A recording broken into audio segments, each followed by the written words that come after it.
Welcome to Painting with Yuk-Sem. My name is Yuk-Sem Won, and I'm going to bring you step by step through an acrylic painting of cherry blossoms today.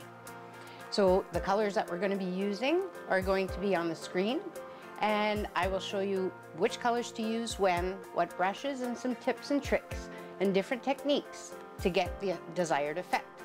So let's get started. So I'm going to be using the light blue to start. When we're painting a sky, I like to use the pure hue in the corners. So that means that I'm using just that color right out of the tube. I'm not blending it with anything in order to get that nice sky effect that looks real. We will have to start blending it towards the middle and using a bit of white. So I'm going to pick where my light source is coming from. So where is that sun in the sky?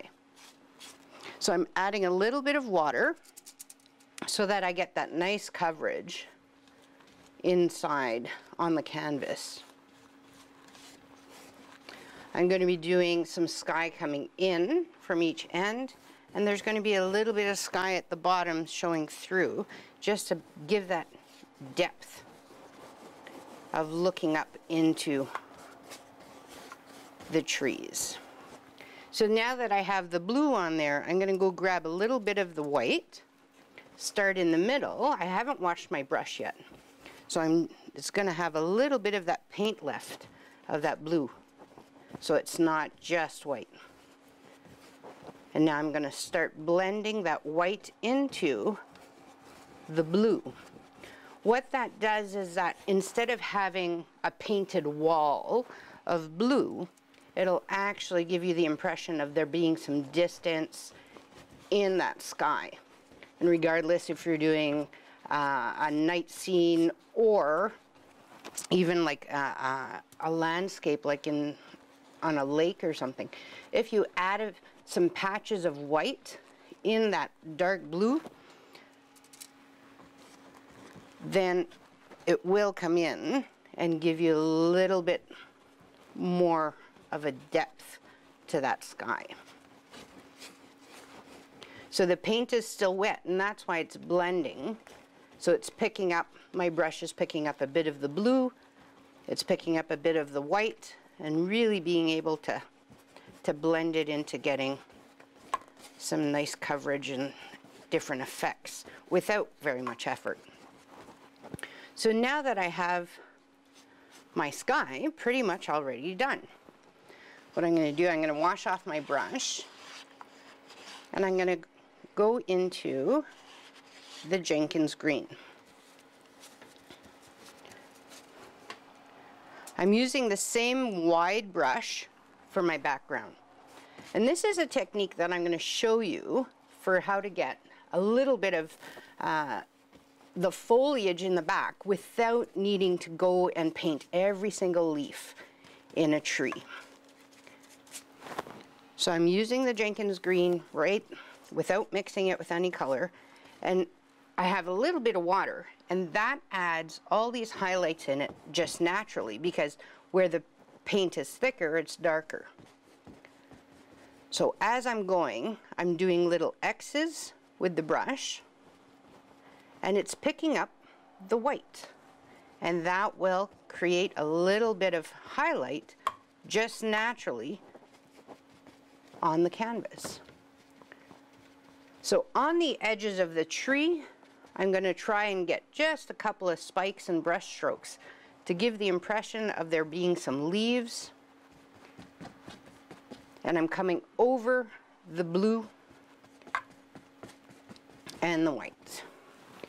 So now that I have the one done, I'm going to create another branch or cluster of leaves up here, and I'm going to do the same thing. I didn't wash off my brush. I'm just continuing to use the Jenkins Green, and what it's going to do is start to pick up all that blue and white that's already there and lighten it up on the edges.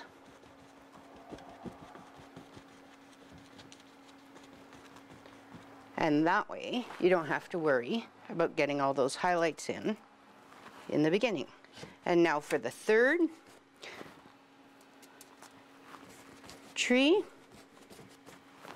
I'm just picking up that Jenkins green and bringing it in. Once again, picking up some of that white and the blue. The blue will actually, because green is made of yellow and blue, the blue will just come into the green and lighten it a little bit. So I'm not worried about painting over and making it muddy when I'm painting with those colors. The last thing I'm going to do is in the corners where I know that the trees are going to be more clumped together. So there's not as many leaves on the edges, but in the middle of that tree, you want it to be darker. So I'm going to come in now that the paint's dried a little bit and add some more paint so that it's a little bit thicker, and I'm getting a couple more clumps. So when it's darker, when there's more leaves, it's actually a bit darker because the light's not going through.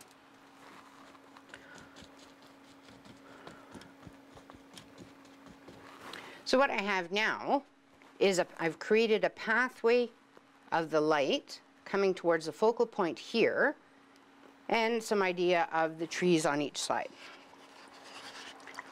Now that I have the basic shape of what I want, I'm going to change brushes, and I'm going to use the rounded brush, the filbert, and I'm going to go into the cadmium green. The cadmium green is nice because it actually has some titanium white and the cadmium in it that really makes the color pop compared to some of the greens that'll just blend in more. So all I'm doing with the brush, because it has that natural shape, I can just come in, and by moving my brush back and forth and turning it a little bit, it's going to give the impression of those leaves without too much effort. If you always do the same stroke in the same direction, those leaves are going to look like they're much too uniform. So if you turn your brush, then you start getting the different shapes. And because my light source is here, I'm going to add very little of them in the middle of the tree, and I'm going to add the lighter green near the edges. So at some points, I'm going to go over and above, outside of that original shape that I did. And then I'm going to come and do the same on this side. So remember, when you're doing it, to always change up that brush, turn it a little bit so that you're getting sideways, diagonal, and those will give you the different shapes of the leaves as they're more natural on the tree. If ever there's a point where you're not liking, like here, the brush stroke that was left, the nice thing about acrylic paints is that you can just cover it up with a couple of extra leaves and nobody will know. So I'm going to come on to the third one, and like I said, it's always towards that light source that you want it to be a little bit brighter. So that's where I'm adding a few more leaves in the cadmium green. And once again, the canvas is a little bit wet here too, but that's going to work for us because it'll pick up a little bit of that white and a little bit of the blue, or it might pick up some of that darker green and change the color of the leaves just a little bit. So that's how you get really quickly some of the foliage of a tree, so you can get the background without worrying about putting every single leaf in. But by just highlighting a few of them, it's much easier and gives you pretty much the same effect. So now I'm going to go in with the pointed brush, medium size. I'm going to go in with a little bit of black, but it's very watered down, so I'm adding a lot of water to it, and I'm going to pick a spot in the middle of my tree And I'm going to bring it out. And as I'm bringing it out, I'm rolling my brush. When you roll your brush, what it ends up doing is moving that line a little bit and creating some highlights and some wiggles in that branch so that it's not just like a straight yardstick coming out. So as I create it, I'm keeping in mind that the bottom of the branch is always going to be smaller and thinner than the ends. Whenever I turn or I give a corner to that brush, that's where you start getting all the shoots off that branch. So here I've come straight, and here there's a corner, so that's where that other branch is going to come in. And you can keep on doing that wherever you see, and as long as your branch, wherever you start it, is thick and then it goes into the thin, that's how you're going to get more realistic branches. So I'm going to do another one down here, pick from the middle, because that means that that foliage is actually hiding the rest of the branch, so it looks more natural. So I'm rolling my brush.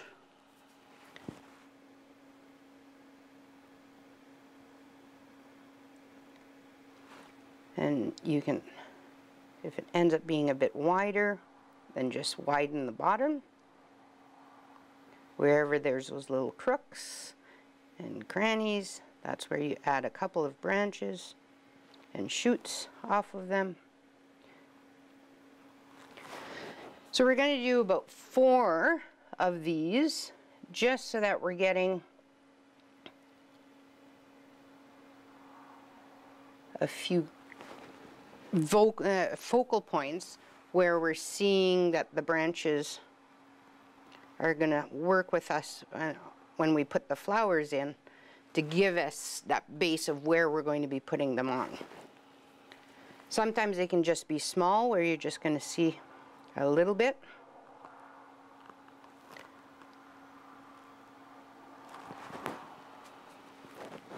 And then one last one, because we're going to be covering up most of the branches once we get the flowers in. There, that gives us a nice composition. These branches are actually bringing in your eye to here, where that focal point where we're going to be adding the flowers. These ones are bringing it around. So the viewer's eye should move around your canvas. So now we're going to start in with the flowers. In the back of the painting, so that's going to be in the background here, there's going to be some flowers, but they're going to be kind of out of focus. So all I'm doing is, with the same brush, I'm just coming in. So the flowers in the cherry blossom are actually, they have 5 petals. So it's always good to go and at least do a little bit of research. And right now it's beautiful outside, so I've been able to sit outside and look at them. So they have the 5 petals.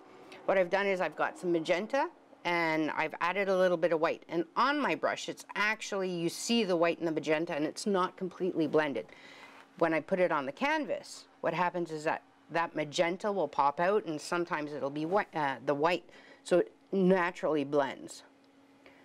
So even though there's 5 petals on the flower, you won't always see them, or some have gotten blown off, things like that. So you're just going to have, sometimes it's more white. If you see that it's getting too white, go and get a little bit more magenta and start putting them in. So some of the flowers, like I said, you'll only see 1, 2, 3, or 4 out of their 5 petals. And if you start putting them in those groupings, so a lot of times when I was starting, I would do 1, and then I'd come somewhere else, and I'd do 2, and then I'd go on another area of the canvas and do 3, then you can do 4, and 5. And what that'll do is it'll give that randomness to your flowers. So now I'm going to keep on going between varying the size, varying the color, and I'm going to go a little bit everywhere just so that we're getting that coverage of all the flowers. So what you want to keep in mind is the ones in the back are a little bit out of focus, so you don't need a lot of the details. You're just getting that color.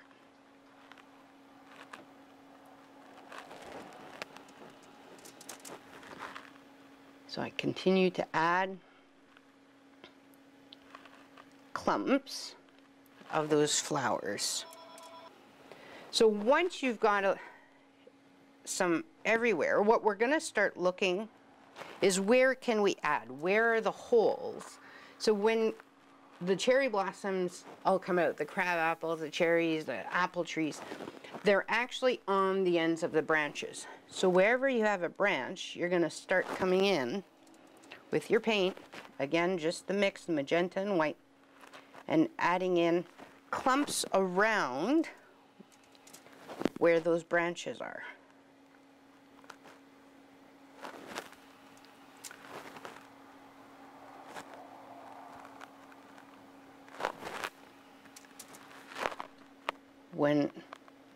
Don't be afraid to go over the branch, because sometimes you'll see the branch through, sometimes you won't.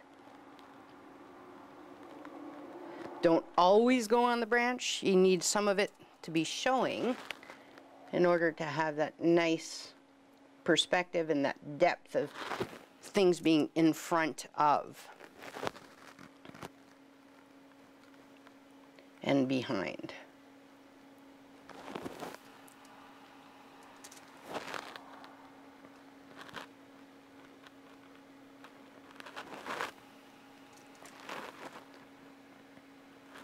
So now we're getting some pretty good coverage.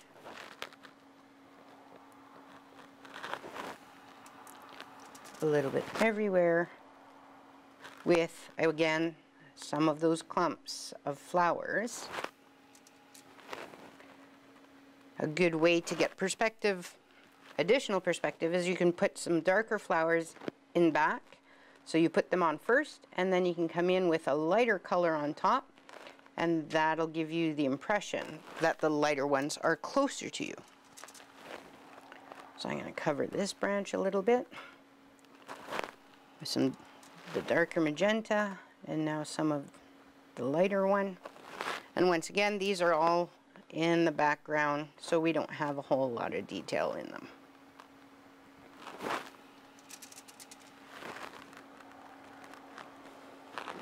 One of the nice things about the trees is that the buds are actually only one brush stroke.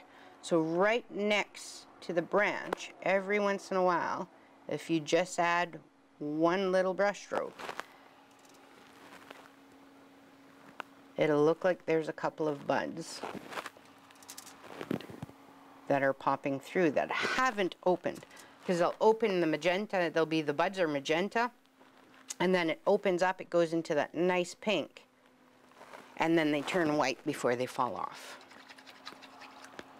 So now that we have a little bit of color everywhere, we know what we want, now we're going to start adding a little bit of those details that will help us find out what do we want really to be in focus now that we see the painting. So I've taken a little bit of the cadmium green with some black, and what I'm going to start doing is adding in some leaves right off the branches.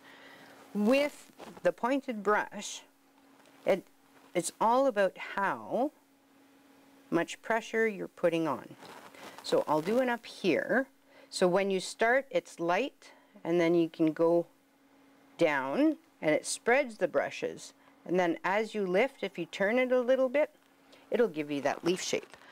That's one thing that when I was starting, in order to practice, I had either an old piece of paper or an old canvas, and all I did was how can I work the brush in order to get some of those shapes.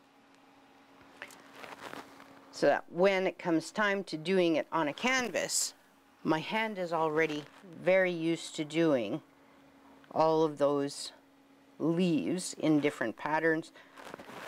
in order to get some nice definition. So the other way you can do leaves is by using an angle brush.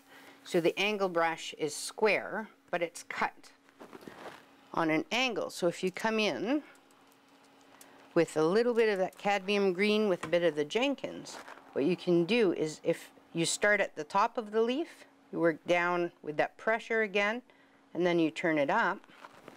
That'll be one side of your leaf. The other side, you start back up at the top, turn it again, and then that will give you the shape of that leaf. So when you want a more detailed leaf, that's what you can do. Is turn that angle brush, and you're going to get that nice tip on the leaf. And depending on how wide you want it, is how much. Do you just go one time, or are you going to come in and do both sides? When you have a leaf where you want a bit of shadow, if you go and get, now I went and got some Jenkins green, if you go and get the darker green and do the second side with the darker or the lighter, then that'll give you a little bit of depth and detail where one side is lighter than the other. So I'm just going to go in and add all those leaves around the branches and around the flowers that are already there. What's nice about this is that you get to go in now on top of a couple of those flowers and add a little bit where the flowers are behind the leaves.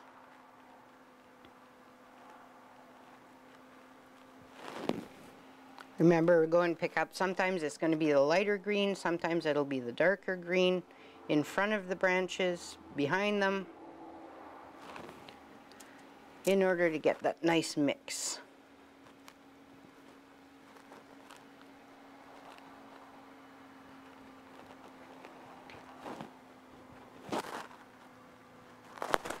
I'm going to add a couple of leaves up here. And now we're going to go into those final details.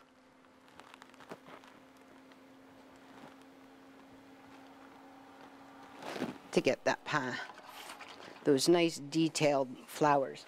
One of the ways, because they're in the background, now we're going to work on the ones in the front that are going to have those details. So I'm going to add a little bit more white to the magenta because I want those flowers to stand out. So I'm going to go on this branch, I think, is nice. So what I'm going to come in and do is go and do maybe 6 or 7 of these flowers that are fully open and nice and big. And that'll give me that area where we have your eye is going to really pick it up compared to all these other colors because they're going to be so big. I'm just going to add a little bit of detail to that one because it blended in a bit too much. Come in here into that open spot, and those are going to have the 5. Now I'm going to do a few with just the 3 petals. And if you notice when I'm doing the petals, I'm turning and I'm always bringing it in towards the middle of that flower. Most flowers, when you paint them, you'll be bringing it towards the middle because then you get the nice edge of that petal.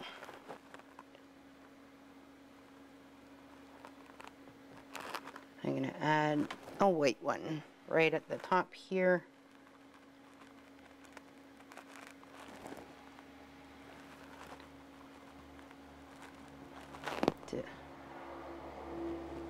I'm just going to fill it in a little bit with a couple of little ones. So now, maybe we need one down here. For the details of those flowers, I'm going to go now use the small detail brush. I'm going to grab the magenta, just straight magenta, and in the middle of my flower, I'm going to add a bit of shadow between the petals. So it can look like a star when you're going from the small, where the petals meet, going towards the middle.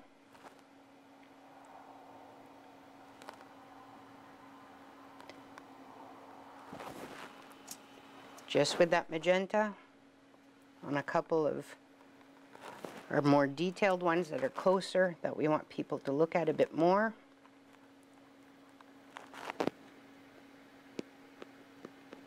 And now I'm going to do the same thing with the white, but the white's going to go more in the middle of the petal.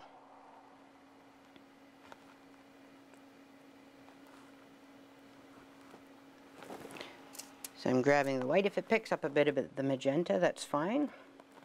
But the white will just bring your eye towards that middle again. Now that I've got those pretty much highlighted, what I'm going to do is grab a little bit of cadmium yellow. So this is, I saved the best for last. It's a bit of the cadmium yellow, and we'll just add the centers of the flowers. And they're not just one circle. There's going to be a few dots here and there where you see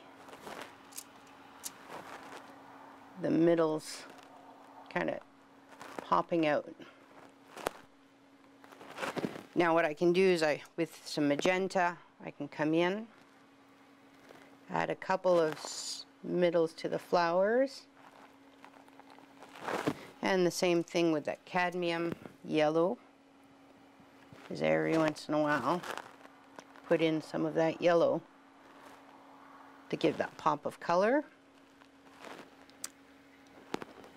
And then we can look and see if there's any spaces that need to be filled. I'm going to add a few more leaves here so that the blue is coming through the green of the leaves, but it's not just a triangle or one big shape, right? So that I'm making the leaves come a little bit further from the edge so that that blue peeks through the edge of your tree, and that'll give the impression that there's really that depth. So that's looking pretty much like I want it to. And with paintings like this, you can just keep touching up, adding some flowers, adding some leaves. Remember, it'll take you about a half hour to learn how to paint it, and about 500 hours to know when to stop. That enough is enough. So I hope you have fun, and we'll see you next time for the next painting. Enjoy.